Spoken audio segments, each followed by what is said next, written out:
Switzerland میں پاکستان کی میزبانی میں ایران امریکہ مذاکرات، وزیر اعظم شہباز شریف اور فیلڈ مارشل سید آصف منیر برگن اسٹاک میں موجود۔ وزیر اعظم کے ہمراہ اعلیٰ سطح کا وفد بھی موجود۔ وزیر اعظم اور فیلڈ مارشل مذاکرات میں شرکت کر رہے ہیں۔ اسلام آباد مفاہمتی یادداشت پر عمل درآمد کا جائزہ لیا جائے گا۔ غیر ملکی میڈیا کے مطابق لبنان پر اسرائیلی حملوں پر بھی بات چیت ہوگی۔ قطری نمائندے بھی امریکہ ایران مذاکرات کا حصہ ہوں گے۔ ترجمان دفتر خارجہ کے مطابق پاکستان ایران اور امریکہ کے درمیان مفاہمت پر عمل درآمد کی حمایت اور اس کے فروغ کے لیے اپنا کردار جاری رکھے گا۔ پاکستان خطے میں امن و استحکام اور مسائل کے سفارتی حل کی کوششوں کی حمایت کرتا رہے گا۔ اسپیکر ایرانی پارلیمنٹ باقر کالیباف کی قیادت میں وفد مذاکرات کے لیے سوئٹزرلینڈ میں موجود۔ عباس عراقچی، اسماعیل بقائی اور گورنر اسٹیٹ بینک بھی شامل۔ ایران کے مذاکراتی وفد کو میناب 168 کا نام دیا گیا۔ امریکی نائب صدر جے ڈی وینس بھی مذاکرات میں شرکت کے لیے برگن اسٹاک میں موجود ہیں۔ امریکی صدر کے خصوصی ایلچی اسٹیو وٹکوف اور جیریڈ کشنر پہلے ہی سوئٹزرلینڈ میں موجود ہیں۔ امریکی نائب صدر نے میڈیا سے گفتگو میں کہا ایران کے جوہری مسئلے اور لبنان جنگ بندی پر بات ہوگی۔ لبنان میں تنازع کی شدت کچھ کم ہوئی ہے۔ اسرائیل کو لبنان پر حملے سے روکنے کے لیے بات کریں گے۔ ایرانی وفد امریکہ پر زور دے گا کہ لبنان پر اسرائیلی حملے رکوائے جائیں۔ ترجمان ایرانی وزارت خارجہ اسماعیل بقائی کا کہنا ہے اپنی ذمہ داریوں اور وعدوں پر عمل درآمد کر چکے مخالف فریق نے اپنے وعدوں پر عمل سے انکار کیا تو ایران جوابی اقدامات کرے گا۔ ایران مفاہمتی یادداشت کی بنیاد پر وعدے کے بدلے وعدہ اور عمل کے بدلے عمل کے اصول پر قائم ہے۔ امن معاہدے پر پیش رفت کے لیے پاکستان کی ثالثی کی کوششیں۔ وزیر داخلہ محسن نقوی کا دورہ ایران، صدر مسعود پزشکیان اور وزیر خارجہ عباس عراقچی سے ملاقات۔ ایران امریکہ مذاکرات کے اگلے مرحلے پر تبادلہ خیال۔ تہران آمد پر ایرانی ہم منصب سکندر مومنی نے محسن نقوی کا استقبال کیا۔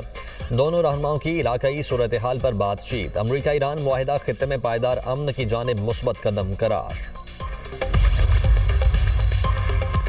جنگ بندی کے باوجود اسرائیل کے لبنان پر حملے، ضلع نبطیہ، وادی بقا اور ضلع سور میں بمباری، مزید 32 افراد شہید، متعدد زخمی، درجنوں مکان تباہ۔ اسرائیل کی غزہ پر بھی جارحیت، حملوں اور فائرنگ سے 9 افراد شہید ہوئے۔ رہائشی عمارت پر حملے میں 2 خواتین اور بچے سمیت 4 افراد شہید ہوئے۔ فلسطینی حکام کے مطابق اسرائیلی حملے میں مرنے والوں میں الجزیرہ کا صحافی بھی شامل ہے۔ قومی اسمبلی اجلاس میں مطالبات زر کی منظوری۔ 29 وزارتوں اور ڈویژنز کے 40 خرب 48 ارب سے زائد کے 89 مطالبات زر منظور۔ ایٹمی توانائی کے لیے 22 ارب سے زائد کا مطالبہ زر منظور۔ نیا پاکستان ہاؤسنگ ڈیولپمنٹ اتھارٹی کے لیے 14 کروڑ سے زائد کا مطالبہ زر منظور کر لیا گیا۔ پاکستان نیوکلیئر ریگولیٹری اتھارٹی کے لیے 2 ارب 35 کروڑ سے زائد کا مطالبہ زر بھی منظور۔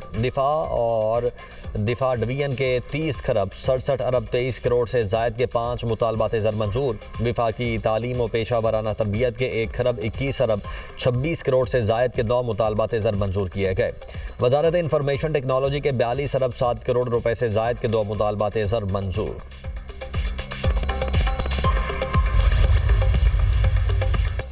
اپوزیشن نے 9 مئی سے ابھی بھی کچھ نہیں سیکھا۔ ان کی تقریر بغاوت سے شروع اور ہتھیار پر ختم ہوئی۔ کرپشن کی باتیں ان کے منہ سے اچھی نہیں لگتی۔ وزیر اطلاعات پنجاب عظمہ بخاری کا پنجاب اسمبلی میں خطاب۔ بولیں وزیر اعلیٰ پنجاب نے جنوبی پنجاب میں الیکٹرک بسیں فراہم کیں۔ جنوبی پنجاب کے 33,000 طلباء کے لیے اسکالرشپ دی گئی۔ کچے کو ڈاکوں سے آزاد کروا کے تعمیر نو کر رہے ہیں۔ اسکول میل پروگرام میں 13 ارب روپے خرچ کیے جا چکے ہیں۔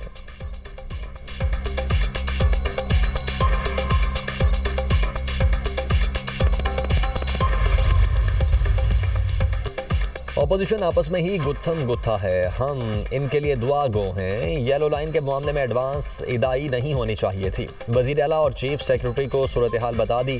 سینئر وزیر سندھ شرجیل انعام میمن کی میڈیا سے گفتگو۔ بولے بے نظیر بھٹو شہید کی جمہوریت کے لیے جدوجہد تھی، ڈکٹیٹر کا مقابلہ کیا۔ بے نظیر بھٹو شہید نے میزائل ٹیکنالوجی دی، لیڈی ہیلتھ ورکر پروگرام اور خواتین پولیس اسٹیشن دیے۔ شرجیل میمن نے مزید کہا پاکستان کو دنیا میں امن کے حوالے سے پہچانا جا رہا ہے۔ فیلڈ مارشل سید آصف منیر کا اس میں اہم کردار ہے۔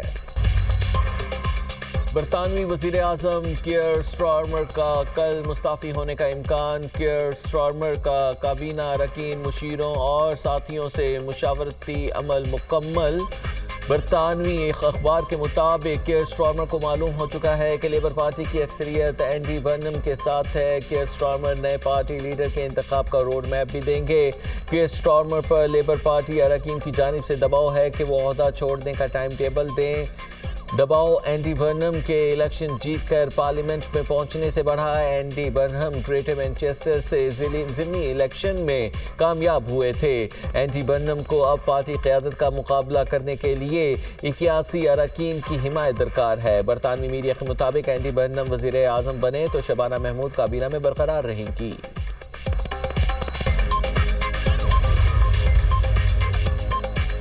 چیئرمین پیپلز پارٹی کا امجد ایڈوکیٹ کو گلگت بلتستان کا وزیر اعلیٰ بنانے کا فیصلہ۔ بلاول بھٹو کا پیپلز پارٹی گلگت بلتستان کے صدر امجد ایڈوکیٹ سے ٹیلی فونک رابطہ۔ حکومت سازی اور عوام کے آئینی اور معاشی حقوق پر عمل درآمد سے متعلق ہدایات دیں۔ مسلم لیگ نون کا گلگت بلتستان میں قائد ایوان کے لیے پیپلز پارٹی کو ووٹ دینے کا اعلان۔ پیپلز پارٹی اور مسلم لیگ نون کے رہنماؤں کی مشترکہ پریس کانفرنس۔ صدر نون لیگ جی بی حفیظ الرحمان نے کہا نون لیگ اسپیکر کے لیے پیپلز پارٹی کو ووٹ دے گی۔ ڈیپٹی اسپیکر اور گورنر مسلم لیگ نون سے ہوں گے۔ صدر پیپلز پارٹی گلگت بلتستان امجد ایڈوکیٹ نے کہا قائد ایوان کے لیے ووٹ دینے کے اعلان پر نون لیگ کے قائدین کے مشکور ہیں۔ گلگت بلتستان کے وسیع تر مفاد میں ایک دوسرے کو سپورٹ کریں گے۔ استحکام پاکستان پارٹی کے ساتھ اتحاد کے امور پر فیصلہ بلاول بھٹو کریں گے۔ ٹیلی کمیونیکیشن ری آرگنائزیشن ترمیمی بل پر نظر ثانی۔ وزیر اعظم نے ترمیمی بل پر نظر ثانی کے لیے 11 رکنی کمیٹی قائم کر دی۔ کمیٹی میں وزیر آئی ٹی شیزہ فاطمہ اور وزیر قانون اعظم نذیر تارڑ بھی شامل۔ کمیٹی متنازع شقوں کا جائزہ لے کر سفارشات پیش کرے گی۔ وزیر اعظم شہباز شریف کی کمیٹی کو جلد نظر ثانی کر کے تجاویز پیش کرنے کی ہدایات۔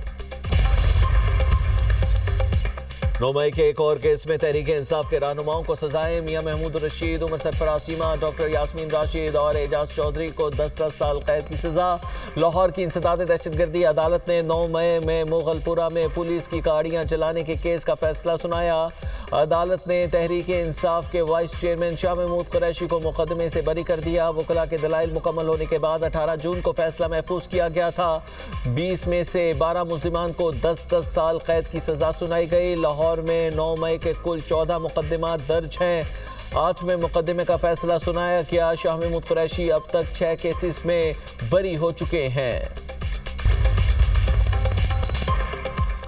وزیر اعظم کی تبدیلی کی خبریں بے بنیاد۔ بعض لوگ ایسی خبریں پھیلا کر عدم استحکام پیدا کرنا چاہتے ہیں۔ مشیر وزیر اعظم رانا ثناء اللہ کا کہنا ہے وزیر اعظم بہترین انداز میں ملک کو آگے لے کر چل رہے ہیں۔ پاکستان کو دنیا بھر میں عزت اور وقار حاصل ہوا۔ ایسی بحث ملک دشمن عناصر کی جانب سے کی جاتی ہے۔ ہم نے ہمیشہ اپوزیشن سے مذاکرات کی کوشش کی۔ اپوزیشن دور میں ہمارے خلاف مقدمات بنائے گئے۔ وزیر اعظم نے ہاتھ ملانے میں بہت دیر کر دی۔ Chairman P T I barrister Gohar کہتے ہیں سیاسی مسائل اور سیاسی تناؤ بہت زیادہ ہو گیا، اس کو ختم کرنا چاہیے۔ پارلیمنٹ کی روایت ہے کہ سیاسی رہنما ایک دوسرے سے ہاتھ ملاتے ہیں۔ پیٹرول مزید سستا کر کے مہنگائی سے پریشان عوام کو ریلیف دیا جائے۔ دہشت گردی بڑا ناسور ہے، اس کی سخت مذمت کرتا ہوں۔ نیشنل ایکشن پلان پر عمل کر کے ہر صورت ملک میں امن لانا ہوگا۔ دہشت گرد جہاں بھی ہوں گے انہیں ختم کریں گے۔